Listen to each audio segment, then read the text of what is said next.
Medical department. General medical department. General administrative. Is it general? General ano? Okay. The supportive department. Supportive department and administrative. Yes, administrative department. Supportive department in the under adine veendum subdivide cheyidittunde. Supportive department is again subdivided into general, therapeutic, diagnostic and informative. Alle angane veendum classify cheyidirikkannanu. And according to the functions, ഓരോ ഡിപ്പാർട്ട്മെന്റിന്റെ functions അനുസരിച്ചിട്ടാണ് അതിന് വീണ്ടും അങ്ങനെ ഒരു classification കൊടുത്തിരിക്കുന്നത് അല്ലേ. And the first and the most important department in a hospital is first department, that is medical department. ഏറ്റവും ഇമ്പോർട്ടന്റ് ആയിട്ടുള്ള ഡിപ്പാർട്ട്മെന്റ് എന്ന് പറയുന്നത് മെഡിക്കൽ ഡിപ്പാർട്ട്മെന്റ് ആണ് അല്ലേ. And medical department is further classified into dash and dash. What is it? Ajmi പറയാമോ? Ajmi Hussain, can you say? Medical ഡിപ്പാർട്ട്മെന്റിനെ വീണ്ടും classify ചെയ്തിട്ടുണ്ട്. അത് ഏതൊക്കെയാണ്? Outpatient department and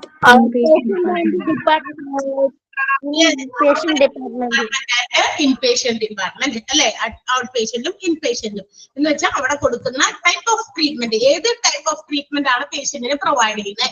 ഇൻപേഷ്യന്റ് അതായത് പേഷ്യന്റ് വന്നിട്ട് അവളെ ഒബ്സർവ് ചെയ്തു, ഫിസിക്കൽ എക്സാമിനേഷൻ ഒക്കെ നടത്തി കഴിഞ്ഞപ്പോൾ എന്തെങ്കിലും തരത്തിലുള്ള ചെറിയ എന്താ പറയാ കുറച്ച് സീരിയസ് ആയിട്ടുള്ള എന്തെങ്കിലും അസുഖമാണ്, അല്ലെങ്കിൽ diagnosis what is the problem, അതിന്റെ രോഗത്തിന്റെ കാരണം എന്താണെന്ന് മനസ്സിലാകുന്നില്ല, അപ്പൊ അതിന് ടെസ്റ്റ് വേണ്ടി വരും, അല്ലെങ്കിൽ കൂടുതൽ ഫർദർ ട്രീറ്റ്മെന്റിന് വേണ്ടിയിട്ടുള്ള കാര്യങ്ങൾക്ക് വേണ്ടിയിട്ട് some patient should be admitted in the hospital അല്ലെ. പേഷ്യന്റിനെ അഡ്മിറ്റ് ചെയ്യേണ്ടി വരും. അപ്പൊ അങ്ങനെയാണെങ്കിൽ അവരെ നമ്മൾ ഇൻപേഷ്യന്റ് എന്ന് വിളിക്കും. അങ്ങനെ ഇൻപേഷ്യന്റ് സർവീസസ് പ്രൊവൈഡ് ചെയ്യുന്ന ഇൻപേഷ്യന്റ് ഡിപ്പാർട്ട്മെന്റും.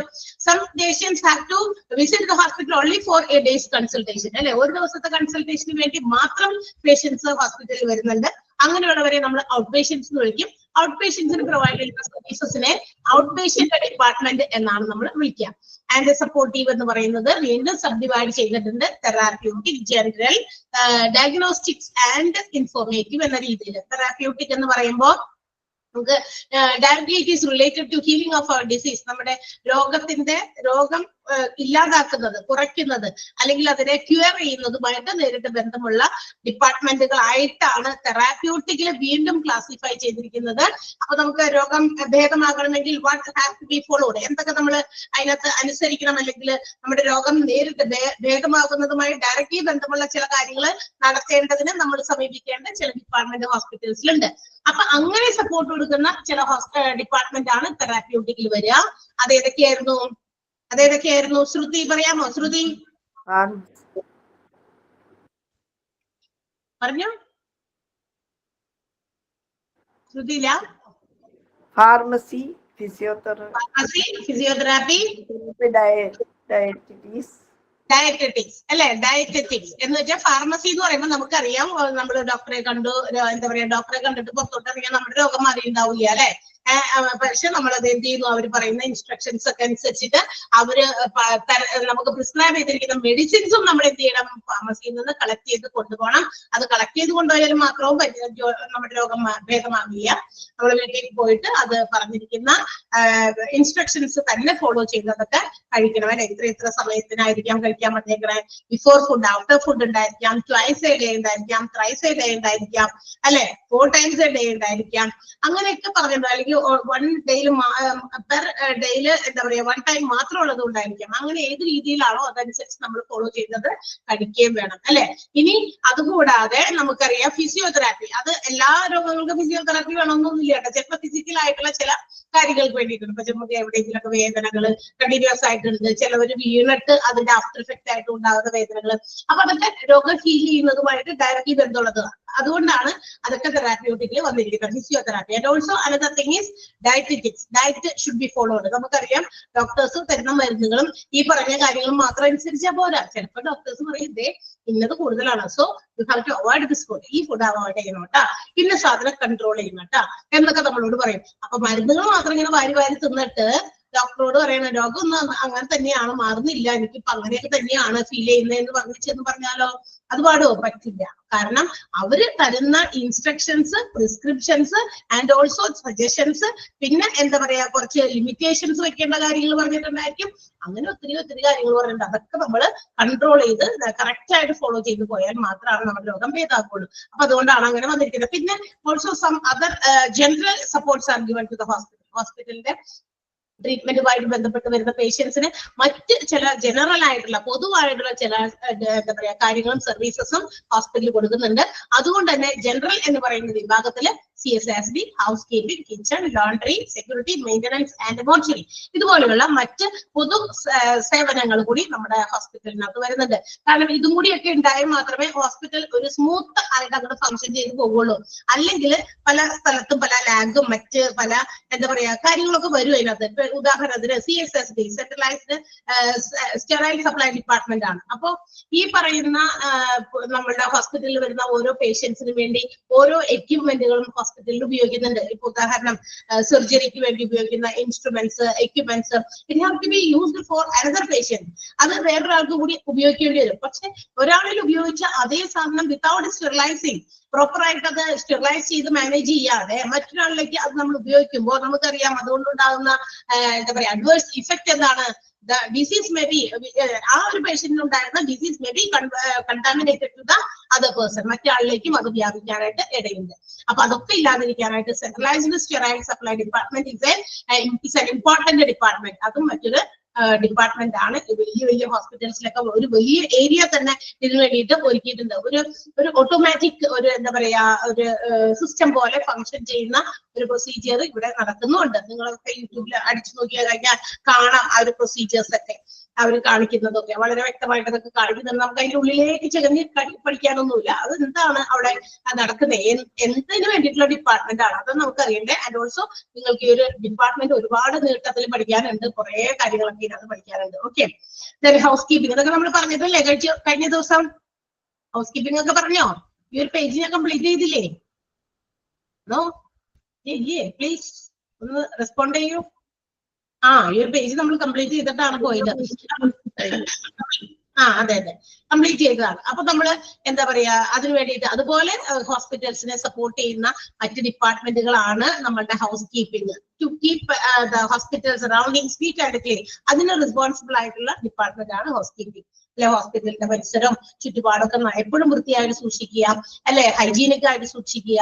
അതല്ലെങ്കിൽ അവിടെ ഇവിടെയൊക്കെ ഇങ്ങനെ പലതും കെട്ടിക്കിടക്കോ വെള്ളമൊക്കെ സ്പില്ലായി കിടന്നു കഴിഞ്ഞാൽ നമുക്കറിയാം ഹോസ്പിറ്റലിൽ എപ്പോഴും വിസിറ്റേഴ്സും അതുപോലെ തന്നെ പേഷ്യൻസും ഒക്കെ അങ്ങോട്ടും ഇങ്ങോട്ടൊക്കെ അവരെയൊക്കെ ഷിഫ്റ്റ് ചെയ്യേണ്ടതും അല്ലെ ഒക്കെ ആവശ്യമുണ്ട്. അതും എല്ലാ പേഷ്യൻസും ഒരുപോലെയുള്ളവരല്ല വരുന്നത്, അല്ലെ. ഒത്തിരി എന്താ പറയാ നടക്കാനൊക്കെ പറ്റാത്ത കണ്ടീഷൻസിൽ സ്ട്രെച്ചേഴ്സിലും വീൽ ചെയർസിലൊക്കെ കൊണ്ടുവരുന്ന പേഷ്യൻസും ഒക്കെ ഉണ്ട്. അപ്പൊ അവിടെ ഇവിടെയൊക്കെ എന്തെങ്കിലുമൊക്കെ സ്പില്ലായി കിടന്നു കഴിഞ്ഞാൽ അതിലൊക്കെ എന്താ പറയാ ആളുകൾ സ്കിഡിലൊക്കെ വീഴാൻ സാധ്യതയുണ്ട്. അപ്പൊ അത്തരം കാര്യങ്ങളൊക്കെ അവോയ്ഡ് ചെയ്യാൻ ഈച്ച് ആൻഡ് എവറി ടൈം ഹോസ്പിറ്റൽസിന്റെ സറൗണ്ടിങ്സും മറ്റ് അറ്റ്മോസ്ഫിയർ ഒക്കെ ഈച്ച് ആൻഡ് ക്ലീൻ ആയിട്ടൊക്കെ ഉപയോഗിക്കണം. ഓക്കെ, അപ്പൊ മെഡിക്കൽ കംപ്ലീറ്റ് ചെയ്തു. ഓക്കെ, അപ്പൊ ഈ പറയുന്ന സപ്പോർട്ട് ചെയ്യുന്ന ഡിപ്പാർട്ട്മെന്റുകൾ അങ്ങനെ ജനറൽ എന്ന് പറയുന്ന വിഭാഗത്തിൽ നമ്മൾ കണ്ടു. പിന്നെ ഡയഗ്നോസ്റ്റിക് എന്തിനു വേണ്ടിയിട്ടുള്ളതാ? അതായത് ഒരു രോഗിയുടെ രോഗം എന്താണെന്ന് മനസ്സിലാക്കാൻ വേണ്ടിയിട്ടുള്ള രീതികളാണ്. അതിൽ പ്രധാനമായിട്ടും 2 ഡിപ്പാർട്ട്മെന്റ് വരിക. ഏതൊക്കെയാണ്? ലബോറട്ടറിയും അതുപോലെ തന്നെ റേഡിയോളജി. ദെൻ ഇൻഫോർമേറ്റീവ് ആണ്. മെഡിക്കൽ റിസോഴ്സസ്, ഹോസ്പിറ്റലിൽ എന്തൊക്കെ റിസോഴ്സസ് ഉണ്ടോ ഓൾ ഷുഡ് ബി സ്റ്റോർഡ്. അതായത് ഇതിനെ കുറിച്ചുള്ള ഇൻഫോർമേഷൻസ് എല്ലാം തന്നെ നമ്മൾ സ്റ്റോർ ചെയ്ത് സേവ് ചെയ്ത് സൂക്ഷിക്കണം. At any point of time they have to understand or they have to retrieve that particular data regarding that resources. അത്തരം റിസോഴ്സസിനെ സംബന്ധിക്കുന്ന എന്തെങ്കിലുമൊക്കെ ഡാറ്റ അവർക്ക് കളക്ട് ചെയ്യണം. നേരത്തെ സേവ് ചെയ്ത് വെച്ചേക്കുന്ന എന്തെങ്കിലുമൊക്കെ നോക്കി അതിനകത്ത് എന്തെങ്കിലും എന്താ പറയാ വെരിഫിക്കേഷൻസിന് വേണ്ടിയിട്ടോ മറ്റേതെങ്കിലും പ്രൊസീജിയേഴ്സിന് വേണ്ടി നോക്കണമെങ്കിൽ ഇതൊക്കെ നമ്മൾ സ്റ്റോർ ചെയ്ത് സേവ് ചെയ്ത് വെക്കണം. അതുപോലെ പേഷ്യൻസിന്റെ കാര്യങ്ങളും ഇൻഫോർമേഷൻസുും അതൊക്കെ ഇന്ന് ഡാറ്റ ആയിട്ട് സൂക്ഷിച്ചിട്ടുണ്ട്. അതൊക്കെ ഇൻഫോർമേറ്റീവ് ആയിട്ടുള്ള പർപ്പസിന് വേണ്ടിയിട്ടാണ്. ദെൻ അഡ്മിനിസ്ട്രേഷൻ എന്ന് പറയുന്ന 3rd ക്ലാസിഫിക്കേഷനിൽ administration of the hospital as a whole, അല്ലെ, ഹോസ്പിറ്റലിന്റെ മൊത്തം അഡ്മിനിസ്ട്രേഷൻ, അതാണ് കേട്ടോ നമ്മൾ പഠിക്കുന്ന കോഴ്സ്. ഓക്കെ, അപ്പൊ അഡ്മിനിസ്ട്രേഷൻ അത് ഒരു എന്താ പറയാ ഡിപ്പാർട്ട്മെന്റ് ആണ്. അതുപോലെ തന്നെ ഫിനാൻസ് അഡ്മിനിസ്ട്രേഷൻ എന്ന് പറയുന്നത് ഫിനാൻസിനെ മാത്രം കൈകാര്യം ചെയ്യുന്ന, മാനേജ് ചെയ്ത് കൺട്രോൾ ചെയ്ത് കൊണ്ടുപോകുന്ന ഡിപ്പാർട്ട്മെന്റ് ആണ്. ഹ്യൂമൻ റിസോഴ്സ് മാനേജ്മെന്റ് എന്ന് പറയുന്നത് ഹ്യൂമൻ റിസോഴ്സസിനെ, ദാറ്റ് മീൻസ് നമുക്കറിയാം ഹോസ്പിറ്റൽ എന്ന് പറയുന്നത് it's not a small organisation, ഒരു ചെറിയ സംരംഭമൊന്നുമല്ല. ഹോസ്പിറ്റലിൽ നമുക്കറിയാം ടോപ്പ് ലെവലിൽ നിന്ന് തുടങ്ങി ഏറ്റവും ബോട്ടം ലെവലിൽ വർക്ക് ചെയ്യുന്ന വർക്കേഴ്സ് വരെ ഒരുപാട് ജോലിക്കാർ പ്രവർത്തിക്കുന്ന, ജോലി ചെയ്യുന്ന ഒരു സ്ഥാപനമാണ് ഹോസ്പിറ്റൽ. അപ്പൊ നമുക്കറിയാം there are a lot of employees working there. അവിടെ ഒരുപാട് ജോലിക്കാർ ജോലി ചെയ്യുന്നുണ്ട്, എംപ്ലോയീസ് ഉണ്ട്. അവരെല്ലാവരും കൂടി ഒരുമിച്ച് നമുക്ക് കളക്റ്റീവായിട്ട് പറയാൻ പറ്റുന്ന ഒരു പേരാണ് ഹ്യൂമൻ റിസോഴ്സ്. എല്ലാ ഓർഗനൈസേഷനിലും അങ്ങനെ തന്നെയാണ് കേട്ടോ. മറ്റു പല ബിസിനസ് സ്ഥാപനങ്ങളും നമ്മൾ നോക്കാം, ഒരുപാട് ജോലിക്കാർ വർക്ക് ചെയ്യുന്നുണ്ട്.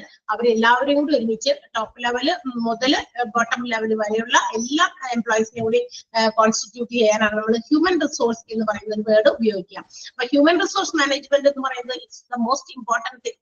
ഏത് ഓർഗനൈസേഷൻ എടുത്താലും ഇന്ന് ഹ്യൂമൻ റിസോഴ്സുകളെ മാനേജ് ചെയ്യണം എന്നുള്ളത് വളരെ ഇമ്പോർട്ടന്റ് ആയിട്ടുള്ള ഒരു കാര്യമാണ്. അപ്പൊ ഇതൊക്കെയാണ് ഹോസ്പിറ്റലിന്റെ ഡിപ്പാർട്ട്മെന്റ് എന്ന് നമ്മൾ കഴിഞ്ഞ ക്ലാസ്സിൽ കണ്ടു.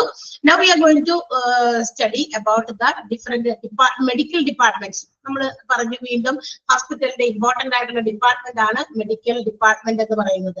അതിനെ out patient department, inpatient department അങ്ങനെ രണ്ടായിട്ട് തരംതിരിച്ചിട്ടുണ്ടായിരുന്നു. അതിനകത്ത് ഔട്ട് പേഷ്യന്റ് ഡിപ്പാർട്ട്മെന്റ് പ്രൊവൈഡ് ചെയ്യുന്ന കുറെ ഔട്ട് പേഷ്യന്റ് സർവീസസും ഇൻപേഷ്യന്റ് ഡിപ്പാർട്ട്മെന്റ് പ്രൊവൈഡ് ചെയ്യുന്ന ചില ഇൻപേഷ്യന്റ് സർവീസസ് നമ്മൾ കഴിഞ്ഞ ക്ലാസ്സിൽ കണ്ടു. പറഞ്ഞല്ലോ, പേരുകളൊക്കെ പറഞ്ഞില്ലേ? പറഞ്ഞോ ഇല്ലേ? ഈ ടേബിൾ നമ്മൾ തീർത്തതല്ലേ? കുറച്ച് ആളുകളുടെ ഒക്കെ കുറവുണ്ടായിരുന്നു, അവരെയൊക്കെ ഒന്ന് ജോയിൻ ചെയ്യാൻ വേണ്ടി ഞാൻ ഒരു ഇത്തിരി നേരം ആ പറഞ്ഞതൊന്ന് റിവൈൻഡ് ചെയ്തു എന്ന് മാത്രമേ ഉള്ളൂ. ഓക്കെ, അപ്പൊ നമ്മൾ ഇൻപേഷ്യന്റ് ആളുകൾ, അതായത് ഹോസ്പിറ്റലിൽ അഡ്മിറ്റ് ചെയ്യപ്പെട്ടിരിക്കുന്ന പേഷ്യൻസിന് എന്തൊക്കെ സേവനങ്ങളാണ് ഒരു ഹോസ്പിറ്റലിൽ സ്വാഭാവികമായിട്ടും പ്രൊവൈഡ് ചെയ്യുക? പേഷ്യന്റ് റൂം കൊടുക്കണം, പേഷ്യന്റ് വാർഡ്സ് ആണെങ്കിൽ അവൈലബിൾ ആകുന്ന ഏത് സാധനമാണോ അത് കൊടുക്കണം. ഇന്റൻസീവ് കെയർ യൂണിറ്റ് ഒരു ഹോസ്പിറ്റലിൽ അത്യാവശ്യമാണ്. പെട്ടെന്നായിരിക്കും ചിലപ്പോൾ ചില പേഷ്യൻസിന്റെ സ്റ്റേജസ് ഒക്കെ മാറുക, അല്ലെ? അവരുടെ രോഗാവസ്ഥയിൽ ഉണ്ടാകുന്ന മാറ്റം. അപ്പൊ വലിയ പെട്ടെന്നുള്ള ക്രിട്ടിക്കൽ സ്റ്റേജിലേക്കൊക്കെ പോകുമ്പോൾ കുറച്ച് ഇമ്മൻസ് കെയർ കൊടുക്കാൻ, ഇന്റൻസീവ് കെയർ കൊടുക്കാൻ വേണ്ടിയിട്ട് അതിനുള്ള ഒരു ഫെസിലിറ്റിയാണ് ഇന്റൻസീവ് കെയർ യൂണിറ്റ്. പിന്നെ ഓപ്പറേഷൻ തിയേറ്റേഴ്സ്, അതുപോലെ labour rooms and also maternity wards. അതുപോലെ ഔട്ട് പേഷ്യന്റ് ഡിപ്പാർട്ട്മെന്റ് പ്രൊവൈഡ് ചെയ്യുന്ന സർവീസസ് ആയിട്ടുള്ള casualty, cardiology, dermatology, ear nose throat, geriatrics, gastroenterology, general surgery, haematology, obstetrics, paediatrics, neurology, oncology and ophthalmology. അവിടെ പേരുകളൊക്കെ അങ്ങനെ അവിടെ കിടക്കട്ടെ. നമ്മൾ അതിന്റെ എക്സ്പ്ലനേഷൻ ഇവിടെ താഴെ കുറയുന്നത്, അതുകൊണ്ട് നമുക്ക് അവിടെ കാണാം. ഓക്കെ, അപ്പൊ നമ്മൾ വീണ്ടും പറഞ്ഞു മെഡിക്കൽ ഡിപ്പാർട്ട്മെന്റിനെ നമ്മൾ അവിടെ മുകളിൽ കണ്ട ആ മെഡിക്കൽ ഡിപ്പാർട്ട്മെന്റില് ഏറ്റവും ഇമ്പോർട്ടന്റ് ആയിട്ടുള്ള out patient department is again classified into കുറെ ഗ്രൂപ്പ് ഓഫ് ഡിപ്പാർട്ട്മെന്റുകൾ നമ്മൾ പരിചയപ്പെട്ടു, അല്ലെ? വെറുതെ ജസ്റ്റ് ഒന്ന് പേരുകളൊക്കെ പരിചയപ്പെട്ടു. ഇനി അതിന്റെ എക്സ്പ്ലനേഷൻ ഇവിടെ തൊട്ട് താഴെ നമുക്ക് വേണ്ടി കാത്തിരിപ്പുണ്ട്. നമുക്ക് അവിടെ പഠിക്കാം. ഒന്നാമത്തെ ഔട്ട് പേഷ്യന്റ് ഡിപ്പാർട്ട്മെന്റ് കൂടി എന്താണെന്ന് പറഞ്ഞോ? എന്താണ് ഔട്ട് പേഷ്യന്റ് ഡിപ്പാർട്ട്മെന്റ്? പറഞ്ഞെങ്കിലും കുഴപ്പമില്ല, പറഞ്ഞാലും എന്താണ് ഔട്ട് പേഷ്യന്റ് ഡിപ്പാർട്ട്മെന്റ് എന്ന് പറയുന്നത്? OPD, അതിന്റെ ഷോർട്ട് ഫോം ആണ് OPD. ഇൻ ദിസ് ഡിപ്പാർട്ട്മെന്റ്, ഈ ഒരു ഡിപ്പാർട്ട്മെന്റിൽ the people or the patients those who come to the hospital is coming for a consultation and not for any admission. ഇവിടെ ഹോസ്പിറ്റലിൽ patients വരുന്നത് എന്തിനു വേണ്ടിയിട്ടാ? ഒരു കൺസൾട്ടേഷന് വേണ്ടി വരണമെന്ന് വിചാരിച്ചിട്ടാ വരുന്നത്. അല്ലാണ്ട് എനിക്ക് അവിടെ പോയിട്ട് അഡ്മിറ്റഡ് ആകണം എന്നുള്ള ഉദ്ദേശത്തിൽ വരുന്ന ഒരു ഡിപ്പാർട്ട്മെന്റ് അല്ല OPD എന്ന് പറയുന്നത്. അപ്പൊ ഔട്ട് പേഷ്യന്റ് ഡിപ്പാർട്ട്മെന്റ് അല്ലെങ്കിൽ OPD എന്ന് പറയുന്നത് കൺസൾട്ടേഷൻ പോകുക, എത്രയും പെട്ടെന്ന് ആ കാര്യങ്ങൾ കഴിഞ്ഞ് തിരിച്ചു പോകുക. ഡോക്ടറെ കണ്ട് എത്രയും പെട്ടെന്ന്, നമ്മൾ അധികം നേരം സ്പെൻഡ് ചെയ്യാൻ എന്താ പറയാ ആഗ്രഹിക്കാത്ത ഒരു ഇടമാണ് ഹോസ്പിറ്റൽ എന്ന് പറയുന്നത്. കാരണം നമുക്ക് എത്രയും പെട്ടെന്ന് വലിയ രോഗമൊന്നും ഉണ്ടാവല്ലേ, ചെന്ന് കഴിഞ്ഞ് ഡോക്ടർ കണ്ട് അത് കുഴപ്പമില്ല, അത് നിസ്സാരമായ രോഗമാണെന്നൊക്കെ ഡോക്ടർ പറഞ്ഞ് അങ്ങനെയൊക്കെ കേൾക്കാനാണ് നമുക്ക് ഇഷ്ടം, അല്ലെ? പെട്ടെന്ന് തന്നെ മരുന്നൊക്കെ വാങ്ങിച്ച് നമ്മൾ ക്ലിയർ ഔട്ട് ചെയ്യുക എന്നുള്ളതാണ് നമ്മുടെ ഉദ്ദേശം. അപ്പൊ patient seek the medical advice from the physician or doctor. നമുക്ക് ഹോസ്പിറ്റലിൽ ചെല്ലുന്നു, നമ്മൾ ഫിസിഷ്യന്റെയോ ഡോക്ടർ ആരാണോ അവരുടെ അഡ്വൈസ് നമ്മൾ അന്വേഷിക്കുന്നു അല്ലെങ്കിൽ നമ്മൾ ആവശ്യപ്പെടുന്നു. And also we take medications from them. അവർ തരുന്ന മെഡിക്കേഷൻസ് നമ്മൾ എടുത്തുകൊണ്ട് പോകുന്നു for a period of particular time, അല്ലെ? ഒരു കുറച്ച് സമയത്തേക്ക്, 2 ദിവസത്തേക്ക് ആകാം, 3 ദിവസത്തേക്ക് ആകാം. ആ ഒരു ടൈം ഡ്യൂറേഷനിലേക്ക് നമുക്ക് കഴിക്കാനുള്ള മരുന്നൊക്കെ വാങ്ങിച്ച് ഡോക്ടറെ ഒക്കെ കണ്ട് ഡോക്ടറുടെ അഡ്വൈസ് ഒക്കെ സ്വീകരിച്ച് നമ്മൾ പുറത്തേക്ക് പോകുന്നു. And also if asked the patients have to come for a follow up. ഇപ്പൊ നമ്മുടെ പേഷ്യൻസിനോട് ഡോക്ടർ പറയാണ് 2 ദിവസം കഴിഞ്ഞ് 3 ദിവസം കഴിച്ചിട്ട് മരുന്ന് കഴിച്ചിട്ട് ഒന്ന് ഒരു ഫോളോ അപ്പിന് വേണ്ടി വരണം എന്ന് പറയുകയാണെങ്കിൽ we have to do it. നമ്മളത് ശ്രദ്ധിക്കണം അല്ലെങ്കിൽ ചെയ്യണം അല്ലെ. നമ്മൾ സാധാരണ എന്താ ചെയ്യാം, പനിയും അല്ലെങ്കിൽ അത് അസുഖമൊക്കെ വന്നു കഴിയുമ്പോൾ ഡോക്ടേഴ്സ് മരുന്നൊക്കെ കഴിച്ച് തന്നുവിടും. ചിലപ്പോൾ ഡോക്ടേഴ്സ് പറയും കേട്ടോ, ചിലപ്പോൾ ഇത് വൈറൽ ഫീവർ ആണ്, ഇപ്പൊ അങ്ങനെ ഓടി നടക്കുന്ന ഒരു പനിയുണ്ട്, വൈറൽ ഫീവർ ആണ്. അപ്പൊ ഡോക്ടർ പറയും ആ മരുന്ന് കഴിച്ചോ, അത് 5 ദിവസമൊക്കെ എന്തായാലും പനിക്കും, പിന്നെ ഓടി ഇങ്ങനെ വരണ്ടല്ലോ, എന്തായാലും അത് അത്രയും പനിച്ചങ്ങോട്ട് പോകണം. അതുകൊണ്ടാണ്. അപ്പൊ ആ ഒരു ഡ്യൂറേഷൻ അവർക്കറിയാം. കാരണം ആ ഒരു ഹാബിറ്റ് അവർ മറ്റ് പ്രീവിയസ് പേഷ്യൻസിൽ നിന്ന് കുറച്ച് ദിവസം മനസ്സിലാക്കി. അപ്പൊ അവര് പറയും അത് ഇത്ര ദിവസം ഉണ്ടാവും, അപ്പൊ അത് കഴിഞ്ഞാൽ കുഴപ്പമില്ല, ഓക്കെ ആയിക്കോളും, ആ മരുന്ന് കഴിച്ചാൽ മതി, ആ ഒരു കോഴ്സ് കംപ്ലീറ്റ് ചെയ്യുമ്പോൾ യു വിൽ ബി ഓക്കെ പറഞ്ഞിട്ടുണ്ടാവും. അതേസമയം ചില പേഷ്യൻസ് വരുമ്പോൾ പറയും മരുന്ന് കഴിക്കൂ, 2 ദിവസം കഴിക്കുക എന്നിട്ട് വരാം. ചിലപ്പോൾ അവരിൽ വേറെ ഏതെങ്കിലും സിംറ്റംസ് കൂടി ചിലപ്പോൾ കാണുന്നുണ്ടായിരിക്കും, അങ്ങനെയായിരിക്കും പറയാം. അതുകൊണ്ട് 2 ദിവസമൊക്കെ കഴിച്ചിട്ട് വന്ന് നമ്മളോട് വിവരം പറയുമെന്ന് ഡോക്ടേഴ്സ് പറഞ്ഞിട്ടുണ്ട്. അതാണ് ഫോളോ അപ്പിന് വേണ്ടി വരാനായിട്ട് ചിലപ്പോൾ ഡോക്ടേഴ്സ് പറഞ്ഞിട്ടുണ്ടായിരിക്കും. So we have to do it. നമ്മൾ പലപ്പോഴും എന്ത് ചെയ്യില്ല, രണ്ടാമത് പറഞ്ഞ കാര്യം ചെയ്യില്ല, ഫോളോ അപ്പിന് വേണ്ടി ചെല്ലണമെന്ന് പറയുമ്പോൾ അസുഖം ഒരു ഇതൊക്കെ ഭേദമായി കഴിഞ്ഞാൽ പിന്നെ നമ്മൾ പോകില്ല, ആ വഴിക്കേ പോകില്ല അല്ലെ. ഇനി അടുത്ത പ്രാവശ്യം അത് വരണപ്പോഴാണ് നമ്മൾ പോകുക.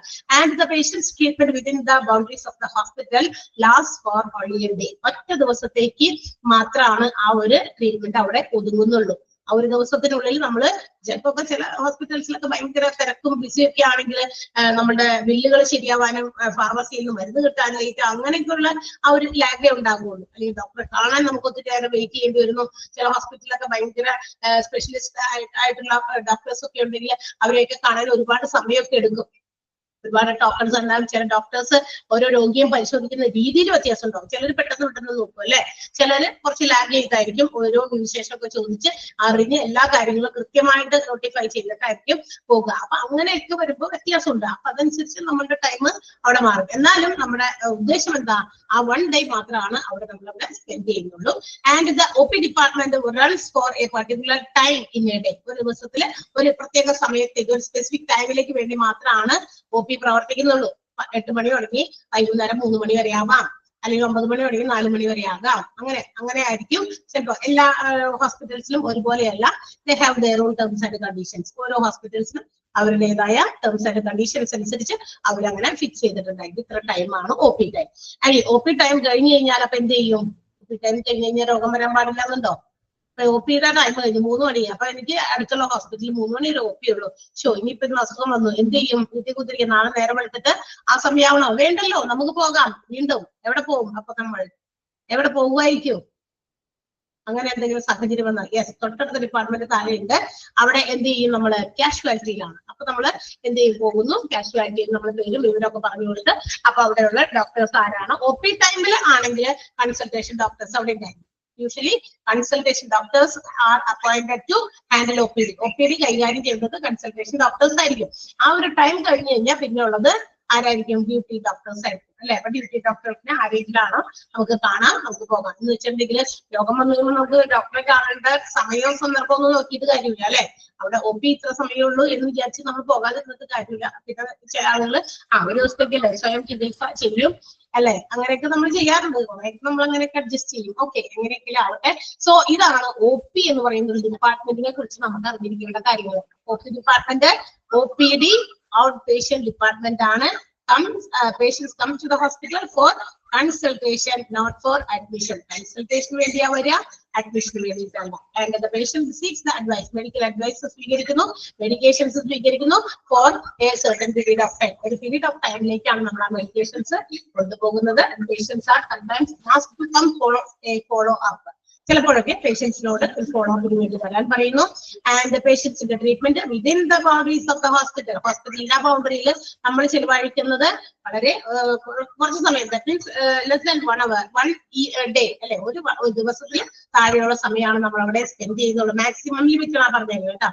ചിലപ്പോൾ കാലത്ത് വന്നിട്ട് ചിലപ്പോൾ രാത്രിയൊക്കെ ആയിരിക്കും പോയിരിക്കുക.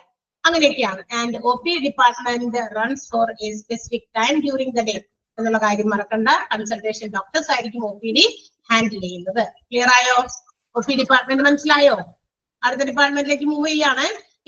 നെക്സ്റ്റ് നമ്മൾ OP ഡിപ്പാർട്ട്മെന്റിൽ കുറെ ഡിപ്പാർട്ട്മെന്റുകൾ ഉണ്ടെന്ന് പറഞ്ഞു. ഔട്ട് പേഷ്യൻസിന് പ്രൊവൈഡ് ചെയ്യുന്ന സർവീസസിൽ വരുന്ന ഡിപ്പാർട്ട്മെന്റുകളാണ്. And the first and the most important department ആണ് casualty department, which is also known as emergency department, accident and emergency department, A and E department. ഇങ്ങനെ പല പേരിലും അറിയപ്പെടുന്നുണ്ട് കേട്ടോ. കാഷ്വാലിറ്റി ഡിപ്പാർട്ട്മെന്റ് അവിടെ തന്നെ എഴുതിയിട്ടുണ്ട്. കാഷ്വാലിറ്റി ഡിപ്പാർട്ട്മെന്റ് എന്ന് പേരുണ്ട്, എമർജൻസി ഡിപ്പാർട്ട്മെന്റ് എന്ന് പേരുണ്ട്, ആക്സിഡന്റ് ആൻഡ് എമർജൻസി ഡിപ്പാർട്ട്മെന്റ് എന്ന് പേരുണ്ട്. എ ആൻഡ് ഇ, ആ ആക്സിഡന്റ് ആൻഡ് എമർജൻസിനെ ഷോർട്ട് ആക്കിയിട്ടാണ് എ ആൻഡ് ഇ ഡിപ്പാർട്ട്മെന്റ് എന്നും പേരുണ്ട്. Okay. And what is the importance of this department? This department പ്രത്യേകത എന്താണെന്നറിയോ? The patients those who are brought into this department will be usually in an ambulance and also in emergency situation. സാധാരണ ഈ ഒരു ഡിപ്പാർട്ട്മെന്റിലേക്ക് കൊണ്ടുവരുന്ന patients എങ്ങനെയായിരിക്കും കൊണ്ടുവരാം? ആംബുലൻസിലായിരിക്കും കൊണ്ടുവരാ, emergency സിറ്റുവേഷനിലായിരിക്കും കൊണ്ടുവരാ. വളരെ ക്രിട്ടിക്കൽ ആയിട്ടുള്ള, വളരെ സീരിയസ് ആയിട്ടുള്ള സ്റ്റേജിലായിരിക്കും ഒരു പേഷ്യന്റിനെ എമർജൻസി ഡിപ്പാർട്ട്മെന്റിലേക്ക് കൊണ്ടുവരാം. മറ്റേ സാധനമല്ല. തൊട്ട് മുകളിൽ നമ്മൾ പറഞ്ഞു OP ഇല്ലാത്ത സമയം, OP പ്രവർത്തനം നിർത്തിയിരിക്കുന്ന സമയത്ത് നമ്മൾ കാഷ്വാലിറ്റിയിൽ പനി വന്നു, നമ്മൾ പതുക്കെ ചെല്ലുന്നു, അതൊന്നും അല്ലാട്ടോ ഉദ്ദേശിച്ചത്. അങ്ങനെയൊക്കെ വരുമ്പോ അയ്യോ പനിയാണ്, OPയുടെ സമയം കഴിഞ്ഞു, ഈ കാഷ്വാലിറ്റിയിലേക്ക് പോകണ്ടേ, അപ്പൊ ആംബുലൻസ് വിളിച്ച് പോകണമെന്ന് വിചാരിച്ചേക്കരുത്. അതല്ല ഉദ്ദേശിച്ചത്. OP പ്രവർത്തിക്കാത്ത സമയത്ത് നമുക്ക് പോകാനുള്ള ഒരു സാധ്യതയാണ് അവിടെ പറഞ്ഞത്. ഏത് OPയിൽ നിൽക്കുന്ന ആളുകളൊക്കെ ജോലിക്കാരാണല്ലോ, എംപ്ലോയീസ് ആണല്ലോ, അവർക്കൊരു ടൈം ഉണ്ട്. ആ ടൈം കഴിഞ്ഞ് കഴിഞ്ഞാൽ അവരുടെ അത് ക്ലോസ് ചെയ്യാം. സോ ബാക്കിയുള്ള ഇനിയും നടക്കുന്ന കാര്യങ്ങളെല്ലാം അതായത് എമർജൻസി റൂം അല്ലെങ്കിൽ എമർജൻസി റൂം എന്നും പറയാട്ടോ, നമ്മുടെ കാഷ്വാലിറ്റി ഡിപ്പാർട്ട്മെന്റിലായിരിക്കും. അപ്പൊ എമർജൻസി സിറ്റുവേഷൻസിലേക്കാണ്, ഇതിനു വേണ്ടിയിട്ടാണ് ശരിക്കും പറഞ്ഞ ഈ ഒരു ഡിപ്പാർട്ട്മെന്റ് ഉള്ളത്. അതേസമയം നമ്മുടെ OP ടൈം കഴിയുമ്പോൾ നമുക്ക് വരാനുള്ള ഒരു സാധ്യതയാണ് അവിടെ കാഷ്വാലിറ്റിയിൽ കൊടുക്കുന്നത്. And also this department works around the clock എന്ന് വെച്ചാൽ 24 hours നമുക്ക് സർവീസ് ലഭ്യമായ ഒരു ഡിപ്പാർട്ട്മെന്റ് കൂടിയാണ്. To deal with all kinds of emergencies, ഏത് രീതിയിലുള്ള എമർജൻസിനെയും കൈകാര്യം ചെയ്യാൻ പാകത്തിന് 24 hours സർവീസ് പ്രൊവൈഡ് ചെയ്യുന്ന ഒരു ഡിപ്പാർട്ട്മെന്റ് കൂടിയാണ് കാഷ്വാലിറ്റി. ഏതൊക്കെ ടൈപ്പ് ഓഫ് ആളുകൾ, എന്താ പറയാ, അസുഖക്കാരെ നമുക്ക് ഈ കാഷ്വാലിറ്റിയിൽ അത്രയും എമർജൻസി ആയിട്ട് കൊണ്ടുവരാൻ പറ്റുമായിരിക്കും? Can you say any example for it? അതിന് എന്തെങ്കിലും ഉദാഹരണം പറയാൻ പറ്റുമോ? നിങ്ങളുടെ കയ്യിൽ എന്തുണ്ടോ? Accident cases, very good. ആക്സിഡന്റിൽ കൊണ്ടുവരാം. പിന്നെ ഓൺലി ആക്സിഡന്റ്,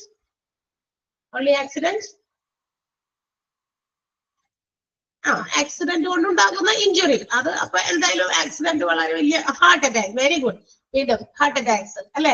അപ്പൊ ഇതൊക്കെ വളരെ സീരിയസ് സിറ്റുവേഷൻസ് ആണ്. അപ്പൊ ഇത്തരം സീരിയസ് സിറ്റുവേഷൻസിലേക്ക് പേഷ്യൻസിനെ കൊണ്ടുവരേണ്ട ഒരു ഡിപ്പാർട്ട്മെന്റ് ഒക്കെയാണ്. ഓക്കെ. സ്ട്രോക്ക് ഒക്കെ കൊണ്ടുവരുമ്പോ, സ്ട്രോക്ക് ഒക്കെ വരുമ്പോഴേക്കും നമുക്ക് ഇങ്ങോട്ടൊക്കെ കൊണ്ടുവരാം.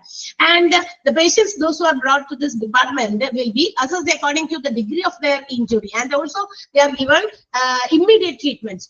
അതായത് ഈ ഒരു ഡിപ്പാർട്ട്മെന്റിലേക്ക് കൊണ്ടുവരുന്ന പേഷ്യൻസിനെ ആദ്യം തന്നെ അവരുടെ ആ ഒരു ഇഞ്ചുറി അല്ലെങ്കിൽ അവരുടെ ഡിസീസസിന്റെ ഗൗരവമൊക്കെ നോക്കി മനസ്സിലാക്കി എത്രയും പെട്ടെന്ന് അവർക്ക് എന്ത് ചെയ്യുന്നു, അവർക്ക് മെഡിക്കൽ ട്രീറ്റ്മെന്റ് പ്രൊവൈഡ് ചെയ്യുന്നു. And after giving the immediate treatment, അവിടെ കാഷ്വാലിറ്റിയിൽ അതും തന്നെ ഒരു ഇമ്മീഡിയറ്റ് ട്രീറ്റ്മെന്റ് കൊടുക്കുന്നു. അതിനുശേഷം they will be send or transferred to specialized department.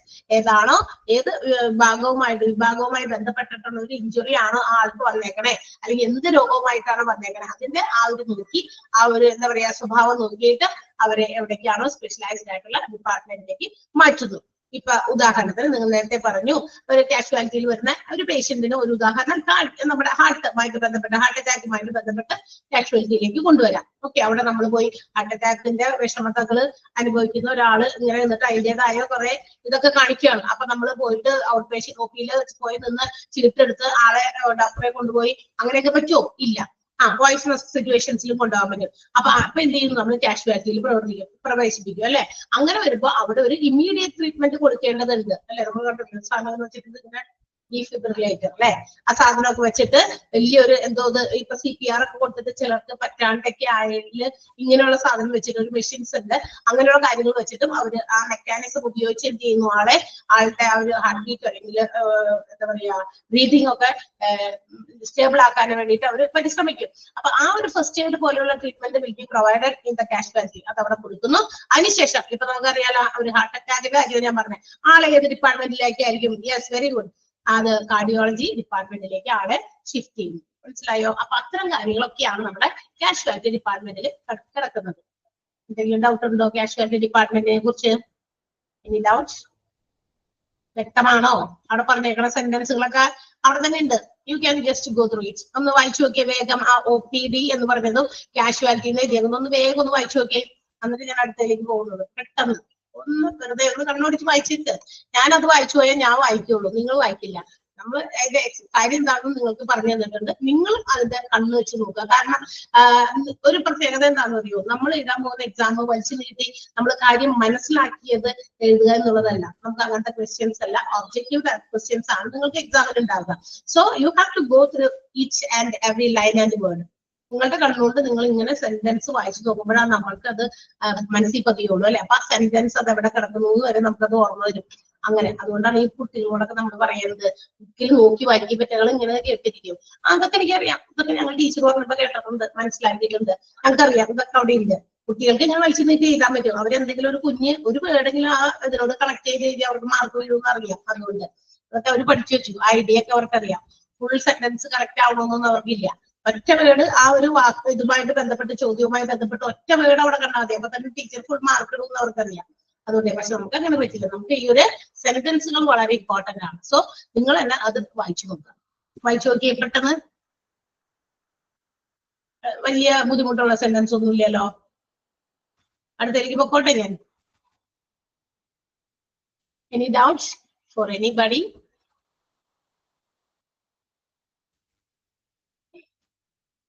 ഇല്ലല്ലോ.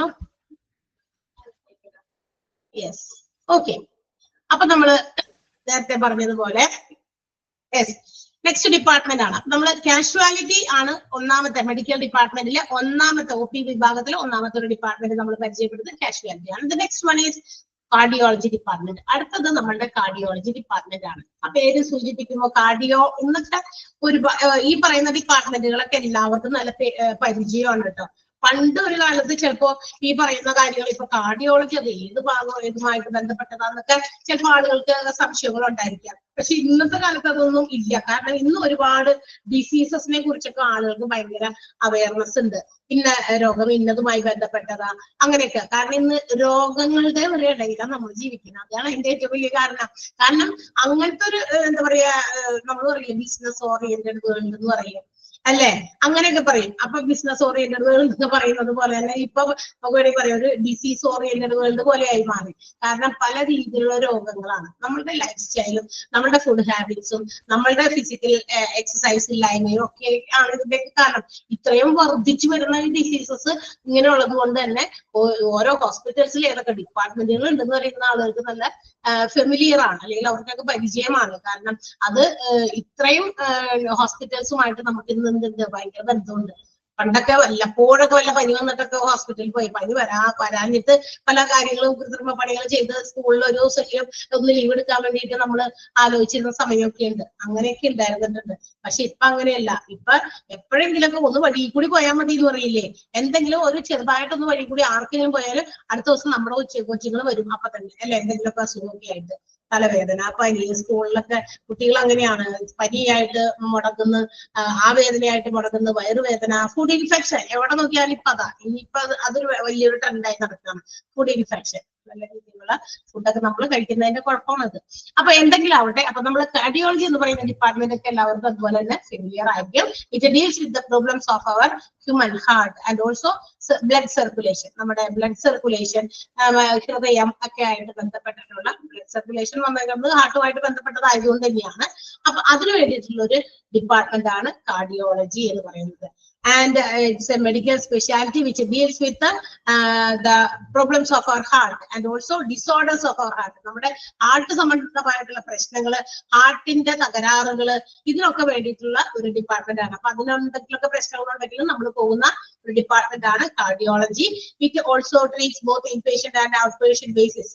ഈ ഔട്ട് പേഷ്യന്റിന് മാത്രമല്ല ഇതിന് എന്താ പറയാ ഈ കാർഡിയോളജിയിലെ ട്രീറ്റ്മെന്റ് കൊടുക്കുന്നത് അവിടെ കിടക്കുന്ന പേഷ്യൻസ് ചിലപ്പോൾ അഡ്മിറ്റ് ചെയ്ത് കുറച്ച് ദിവസം കഴിയുമ്പോഴായിരിക്കാം എന്തെങ്കിലും ഹാർട്ട് സംബന്ധമായിട്ടുള്ള രോഗങ്ങളും കൂടി വരിക. ചില രോഗികൾ അഡ്മിറ്റ് ചെയ്ത് പെട്ടെന്നൊക്കെ തന്നെ എന്താ അറ്റാക്ക് കൂടി വന്നു എന്ന് പറഞ്ഞ് നമ്മൾ കേട്ടിട്ടുണ്ട് അല്ലെ. ഹോസ്പിറ്റലൈസ്ഡ് ആയി, വേറെ ഏതെങ്കിലും അസുഖത്തിന് ഹോസ്പിറ്റലൈസ്ഡ് ആയി, പക്ഷെ കുറച്ച് ദിവസം കഴിഞ്ഞിപ്പോ ആൾക്ക് അറ്റാക്ക് കൂടി വന്നു, അങ്ങനെയൊക്കെ നമ്മൾ കേട്ടിട്ടുണ്ടല്ലോ. അപ്പൊ അതൊക്കെ വരാൻ സാധ്യതയുണ്ട്. ഇൻപേഷ്യൻസിനും എന്തുണ്ട് ഈ ഒരു ഡിപ്പാർട്ട്മെന്റിൽ നമുക്ക് ട്രീറ്റ്മെന്റ് കൊടുക്കുന്നുണ്ട്.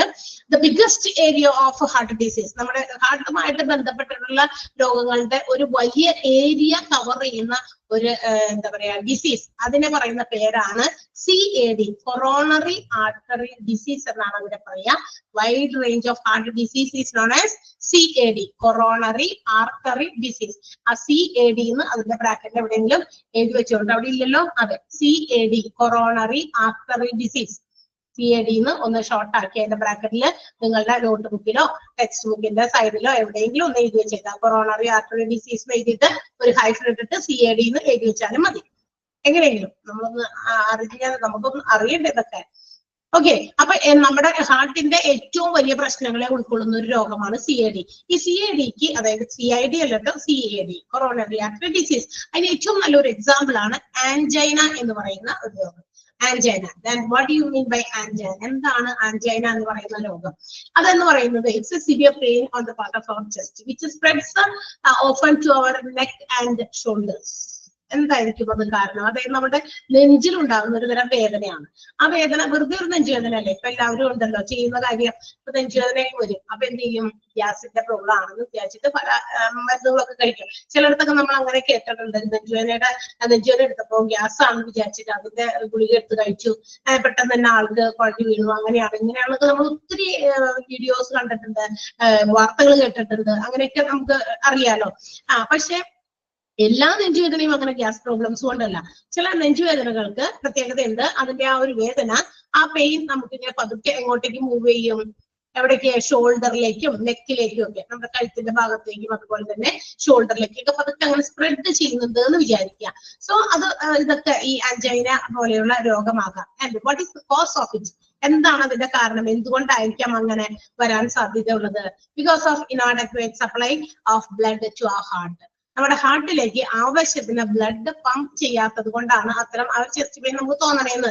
അപ്പൊ നമ്മളൊന്ന് നോക്കണം, ഒന്ന് ശ്രദ്ധിക്കണം. അത് ആ നെഞ്ചുവേദന നമ്മുടെ കൈയുടെ ഷോൾഡേഴ്സിലേക്കോ നെക്കിന്റെ പാർട്ടിലേക്കോ ഒക്കെ അതിങ്ങനെ എന്താ പറയാ സ്പ്രെഡ് ചെയ്യുന്നുണ്ടോ എന്ന് നോക്കണം. അങ്ങനെ ഫീൽ ചെയ്യുന്നുണ്ടെങ്കിൽ ബെറ്റർ കൺസൾട്ട് ഡോക്ടർ. അല്ലെ നമുക്ക് അത് നമ്മൾ തന്നെ സ്വയം ചികിത്സിച്ച് ഗ്യാസ് ആണ് അതാണ് ഇതാണെന്നൊക്കെ പറഞ്ഞ് ചികിത്സിക്കുന്നതിനേക്കാൾ ബെറ്റർ എന്താ?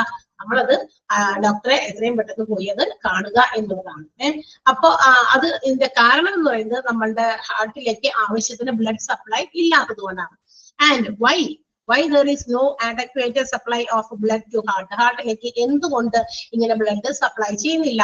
അപ്പൊ അല്ലെങ്കിൽ അത് ചെയ്തില്ല എങ്കിൽ വാട്ട് ടു ഡു? ഇനി എന്ത് ചെയ്യും? അങ്ങനെ ചെയ്തില്ലെങ്കിൽ എന്ത് പറ്റും?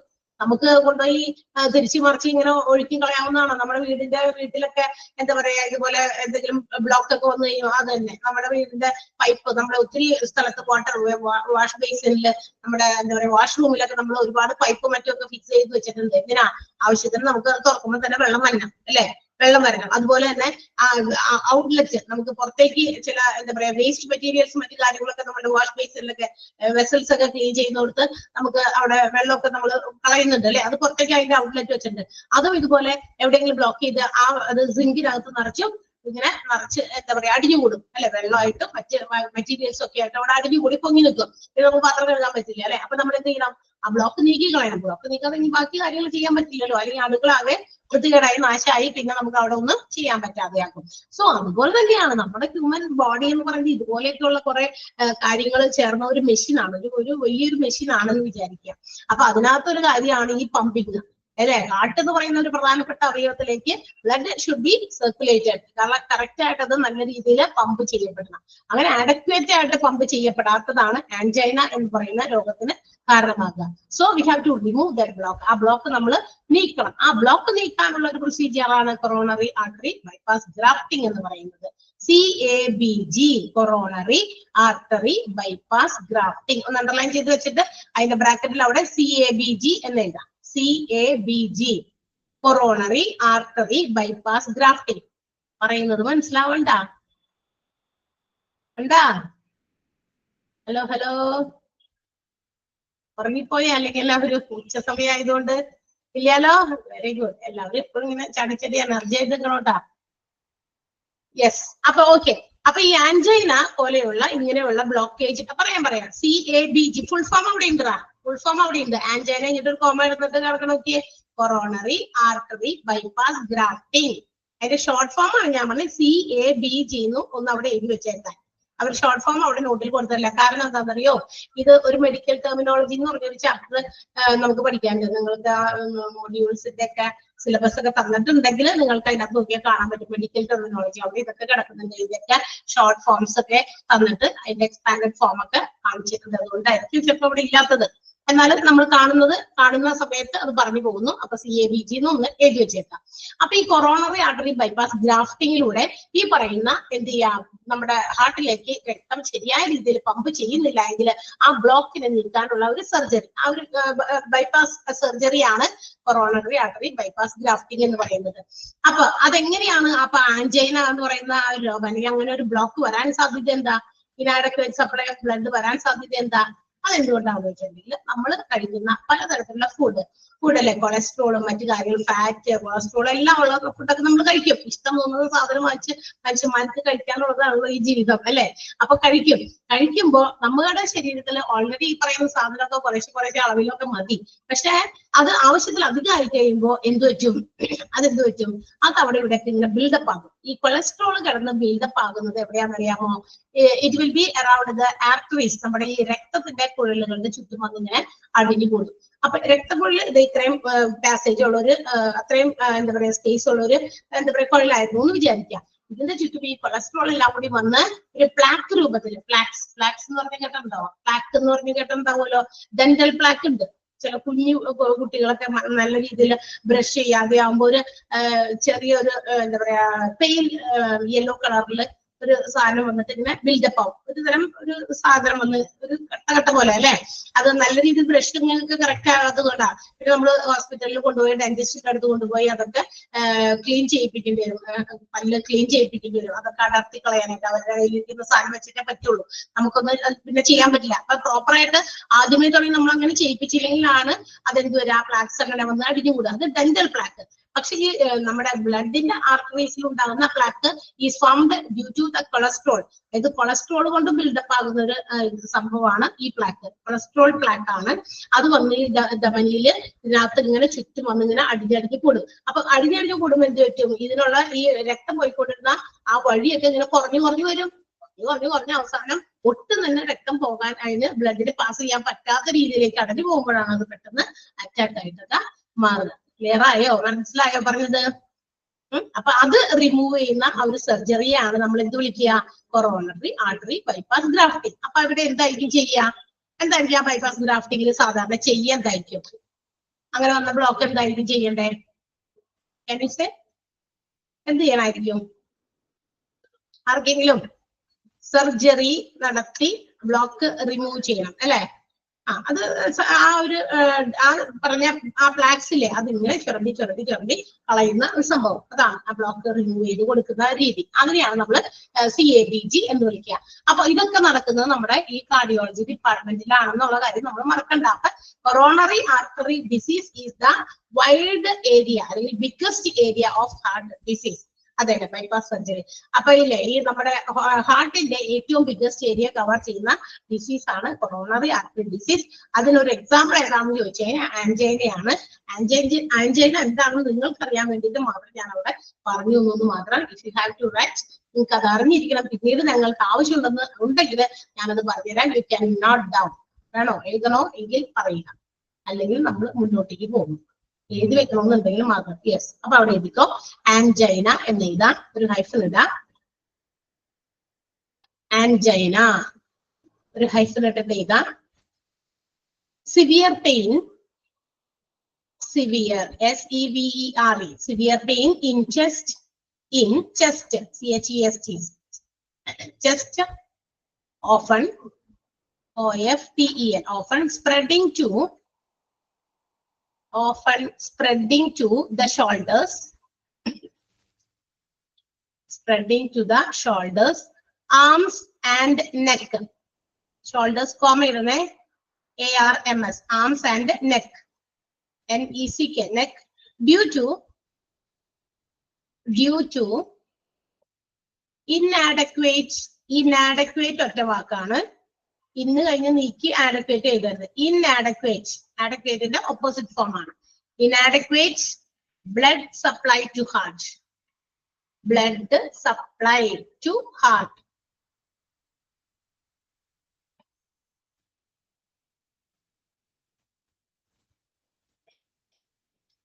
അടുത്തത് കൊറോണറി ആർട്ടറി ബൈപ്പാസ് ഗ്രാഫ്റ്റിംഗ് കൂടി ഒന്ന് അവിടെ എഴുതി വെച്ചേക്കുക. CABG, coronary artery bypass grafting.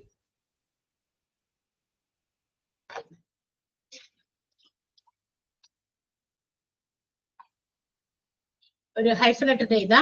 Removing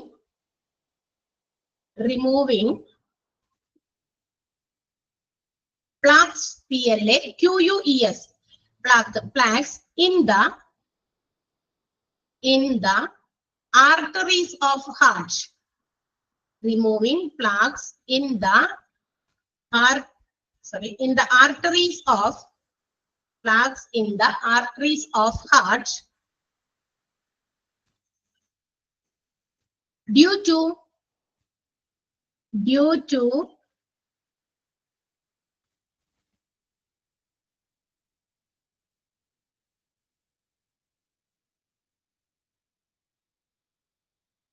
the deposits, DEPOSITS, deposits of cholesterol, calcium, etc.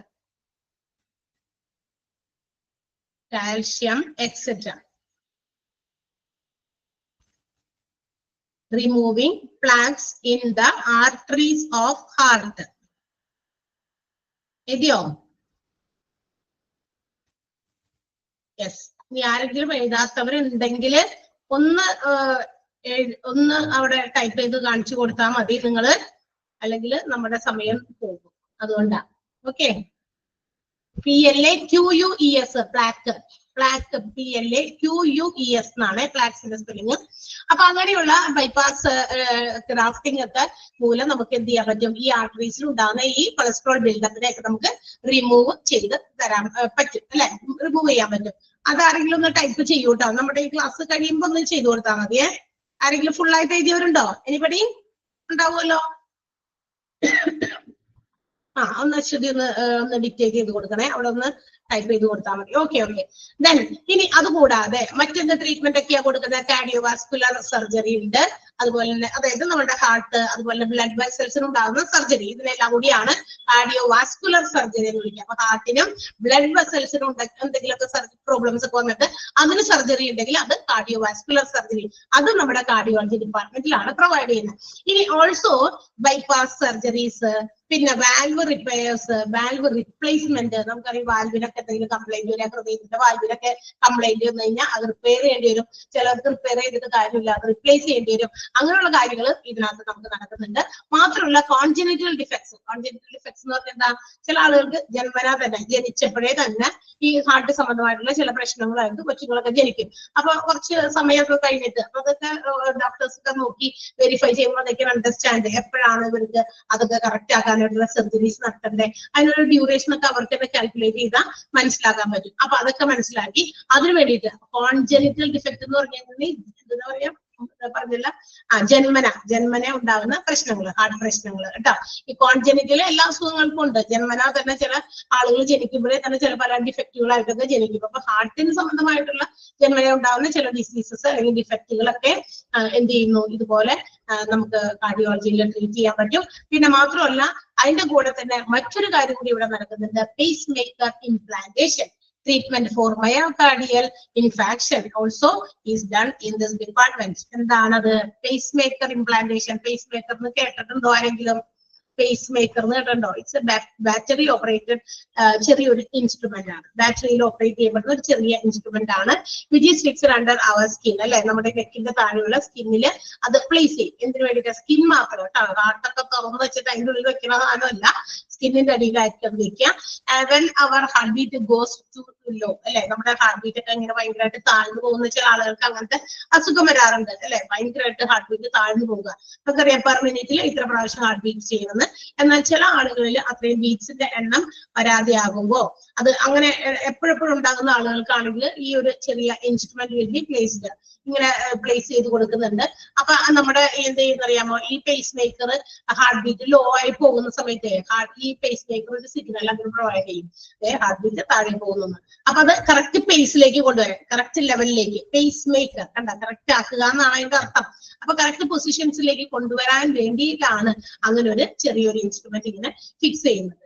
അപ്പൊ അത് ആ ഒരു സിഗ്നല് കിട്ടുമ്പോ തന്നെ അതിന് മനസ്സിലായി അത് ബീറ്റ് കുറഞ്ഞു പോകുകയാണെന്ന്. അപ്പൊ അത് ആ ഒരു ആവറേജ് ലെവലിലേക്ക് വരാൻ വേണ്ടിയിട്ടുള്ള ഒരു ഇൻഫർമേഷൻ ആണ് അവിടെ പാസ് ചെയ്യുന്നത് ആ ഒരു ഇൻസ്ട്രുമെന്റ്. മനസ്സിലായോ? അപ്പൊ അങ്ങനെയുള്ള പേസ് മേക്കർ ഇംപ്ലാന്റേഷനും അതുപോലെ തന്നെ surgical treatment four myocardial treatment. അതായത് എന്താ മയോകാർഡിയൽ ഇൻഫാക്ഷൻ? എന്താ?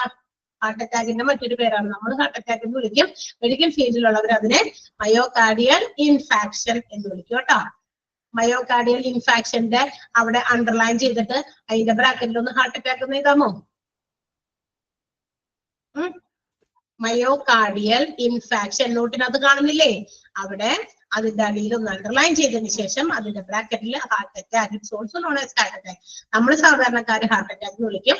മെഡിക്കൽ ഫീൽഡിലുള്ളവർ അവരെ പരസ്പരം അങ്ങോട്ടും ഇങ്ങോട്ടും ഡോക്ടേഴ്സും നഴ്സും ഒക്കെ അവർ കമ്മ്യൂണിക്കേറ്റ് ചെയ്യുമ്പോൾ അവരതിനെ മയോകാർഡിയൽ, അവരുടെ ഡോക്യുമെന്റ്സിലൊക്കെ അവർ എഴുതാനായിട്ട് മയോകാർഡിയൽ ഇൻഫാക്ഷൻ എന്നാണ് എഴുതുക. ഹാർട്ട് അറ്റാക്സ് എന്ന് ആയിരിക്കില്ല എഴുതുക. ഓക്കെ. അപ്പൊ ഇത്തരം ട്രീറ്റ്മെന്റുകൾ, അതിന് വേണ്ടിയിട്ടുള്ള സർജറീസ്, ഇപ്പൊ ഹാർട്ട് അറ്റാക്കുമായിട്ടൊക്കെ വരുന്ന ആളുകൾക്ക് സർജറീസ് വേണമെങ്കിൽ അത് ഇതെല്ലാം പ്രൊവൈഡ് ചെയ്യുന്നത് കാർഡിയോളജി ഡിപ്പാർട്ട്മെന്റിലാണ്. അപ്പൊ കാർഡിയോളജി എന്ന് പറയുന്നത് it's not a shortest area, ഒരു ചെറിയൊരു ഏരിയ കവർ ചെയ്യുന്ന ഒരു ഡിപ്പാർട്ട്മെന്റ് അല്ല.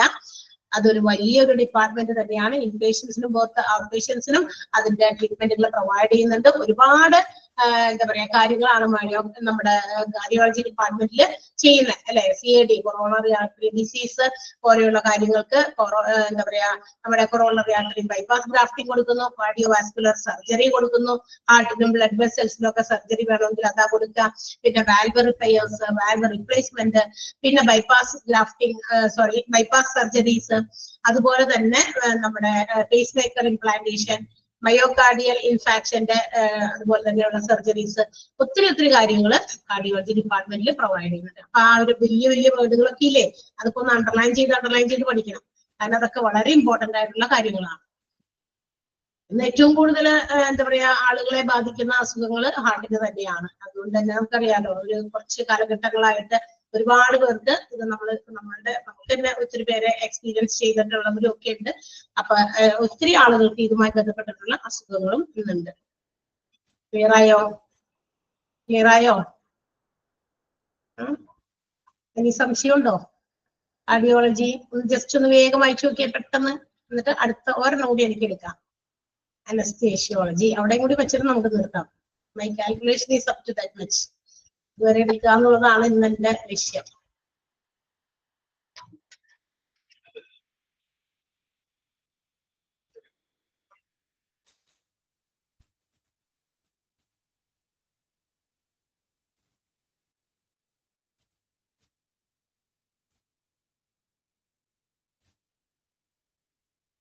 മയോകാർഡിയൽ ഇൻഫാക്ഷന്റെ അടിയിൽ ഒന്ന് അണ്ടർലൈൻ ചെയ്തിട്ട് ഹാർട്ട് അറ്റാക്ക് എന്നൊന്ന് എഴുതി വെക്കാം.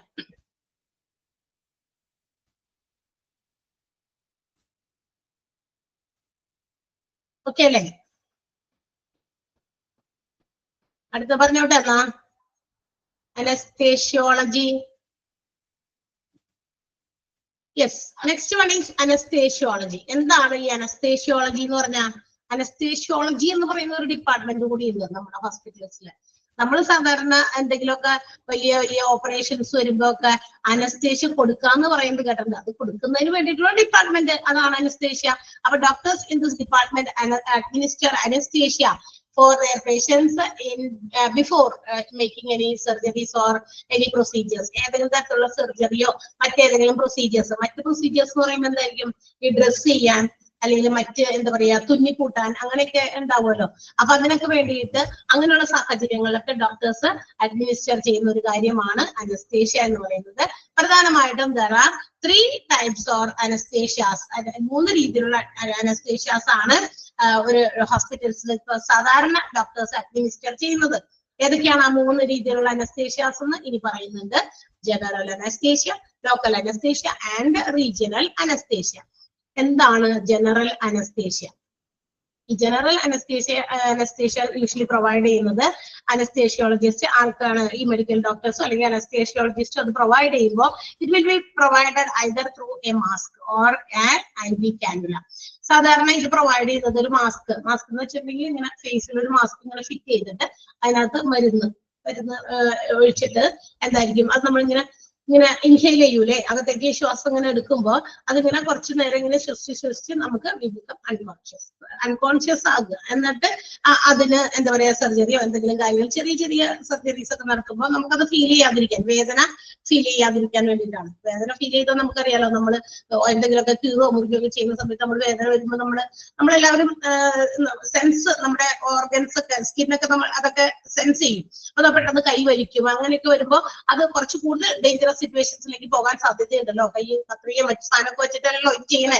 അപ്പൊ അതൊക്കെ വേറെ സ്ഥലങ്ങളിലേക്കൊക്കെ പാർട്സ് ഓഫ് ദ ബോഡിയിലേക്കൊക്കെ കയറി പോകാൻ സാധ്യതകളൊക്കെ ഉണ്ട്. അതുകൊണ്ടാണ് ഈ അനസ്തേഷ്യ പ്രൊവൈഡ് ചെയ്യുന്നത്. വേദന എത്ര സഹിക്കും എന്ന് പറയുന്ന ആൾക്കാർക്കാണെങ്കിലും ഈ അനസ്തേഷ്യ പ്രൊവൈഡ് ചെയ്യാതെ പക്ഷെ ചെയ്യാൻ പറ്റില്ല. അപ്പൊ അത് നമ്മൾ റിഫ്ലക്ട് ചെയ്യും. നമ്മുടെ ശരീരം നമ്മൾ വിചാരിച്ചില്ലെങ്കിൽ കൂടി അത് റിഫ്ലക്ട് ചെയ്യും. അങ്ങനെ വേദനയാണെങ്കിലും അല്ലെങ്കിലേ എന്ത് കാര്യമാണെങ്കിലും നമ്മൾ അങ്ങനെ ചെയ്യുമല്ലോ. അതുപോലെ അങ്ങനെ വരുമ്പോ ഈ പേഷ്യൻസ് അത് ഇല്ലാതിരിക്കാൻ വേണ്ടിയിട്ട്, അവർക്ക് അത് ഫീൽ ചെയ്യാതിരിക്കാൻ വേണ്ടിയിട്ട് ഈ പറയുന്ന രണ്ട് രീതിയിലാണ് അത് പ്രൊവൈഡ് ചെയ്യുന്നത്. General anaesthesia is provided either through mask, face mask വെച്ചിട്ട്, അല്ലെങ്കിൽ IV കാനുല. കണ്ടിട്ടില്ല? IV കാനുല നമ്മൾക്ക് എല്ലാവർക്കും കിട്ടിയിട്ടുണ്ടാവും. ഇത് കാണാനൊന്നുമില്ല, അതല്ലേ നമ്മളിപ്പോ എന്താ പറയാ ഹോസ്പിറ്റലിൽ പോകുമ്പോ ഇപ്പൊ ഭയങ്കര വൊമിറ്റിംഗ് ഒക്കെ ആയിട്ട് ചെല്ലുമ്പോഴല്ലേ, അല്ലെങ്കിൽ അങ്ങനെ ചെല്ലുമ്പോ നമ്മളുടെ കയ്യിൽ ഇങ്ങനെ കുത്തി വെക്കും.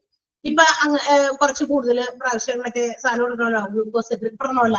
ആ ഡ്രിപ്പ് ഇടുന്നതിന് കുറെ പ്രാവശ്യം ഇടണമെന്നുണ്ടെങ്കിൽ ഒരു ബോട്ടില് 2 ബോട്ടില് അല്ലെങ്കിൽ കുറച്ച് കൂടുതൽ ഇഞ്ചക്ഷൻസ് വേണം, കാലത്തും വൈകുന്നേരം ഒക്കെ വേണം. ഇങ്ങനെ ഒരു ഈ IV കാനുല ഇവിടെ പ്ലേസ് ചെയ്യുള്ളൂ. അതിൽ കൂടി ആയിരിക്കും ഒരു കളറ് ഉള്ള ഒരു സാധനം ഇവിടെ ഇങ്ങനെ കുത്തി വെച്ചിട്ട് ഇങ്ങനെ പേസ്റ്റ് ചെയ്ത് വെക്കും. മറ്റേ ഓരോ പോർസ് ഇട്ടിട്ട് ഇങ്ങനെ ഒട്ടിച്ചു വെക്കും. എന്തിനാ?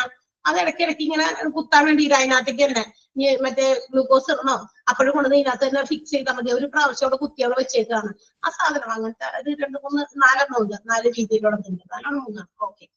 അത് എത്രയെങ്കിലും ആവട്ടെ. അപ്പൊ അത് ഇങ്ങനെ വെച്ചിരിക്കും. വെച്ചിട്ട് അതിൽ കൂടി ആയിരിക്കും ഇതെല്ലാം കൊടുക്കുക. ഏന്നാ മുകളിലായിരിക്കുന്ന ഒരു കുഞ്ഞു കളർ വ്യത്യാസമൊക്കെ ഉണ്ടായിരുന്നു യെല്ലോ. അതെ, അഡ്മിറ്റ് ചെയ്ത് കഴിയുമ്പോൾ അങ്ങനെയുള്ള പേഷ്യൻസിന് ഈ പറയുന്ന ഇഞ്ചക്ഷൻസ് കൊടുക്കാൻ, ഇപ്പൊ കാലത്തും വൈകുന്നേരം ഇഞ്ചക്ഷൻ കൊടുക്കാൻ, ട്രിപ്പ് ഇടണം, അതിനൊക്കെ വേണ്ടിയിട്ടാണ് ഈ സാധനം ഇവിടെ പ്ലേസ് ചെയ്ത് വെക്കുന്നത്. അപ്പൊ അതിൽ കൂടി ആയിരിക്കാം ചിലപ്പോൾ അതിൽ കൂടി അപ്പൊ ഇഞ്ചക്ട് ചെയ്യും. ആ ഇഞ്ചക്ഷൻ അതിൽ കൂടി കൊടുത്തിട്ട് അങ്ങനെ ബോധരഹിതരാക്കും. എന്തെങ്കിലും സർജറിയോ പ്രൊസീജിയറോ ഒക്കെ ചെയ്യേണ്ടി വരുമ്പോൾ. അപ്പൊ അങ്ങനെ കൊടുക്കുന്നതിനെയാണ് ജനറൽ അനസ്തേഷ്യ.